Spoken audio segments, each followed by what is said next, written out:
welcome to another video. Today we're at Hockenheim, and as you can probably see, we are testing the new race car, the new AMG GT3 with the new bodywork. I'll give you a little tour. So we've got two of them here today. We've got this one, obviously you can see that all the new profile is different, all the front splitter. This front grille is obviously pretty incredible. We're now running the road car headlights as well as some additional lighting just to brighten the way, obviously, for like the tracks at Nürburgring, Spa, where it's pitch black and we're doing 250 kilometers an hour.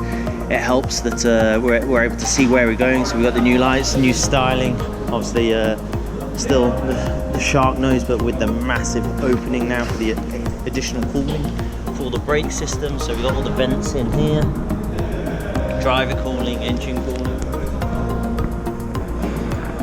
So we've still got the louvers that we have on the old car. This one's a little dirty, it's already been out this morning. To be honest, inside is pretty much the same. On this car we're actually using the original steering wheel that we use on our current model, but the new steering wheels have got the rubber hand grips instead. We've got the new Bosch rear view camera, so when this is turned on, hold on.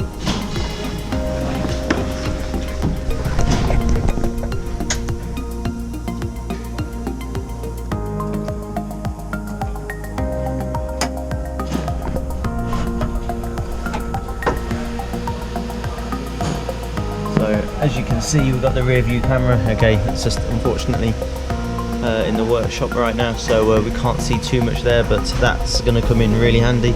Obviously we've got a ton of electronics helping us, and yeah, but as far as the race car goes, it's very similar to the current spec AMG GT3 that we've been using since 2016. At the end of the day, the current car is a brilliant car, and so they've changed some of the styling and just fine-tuned any bits that they believe need updating.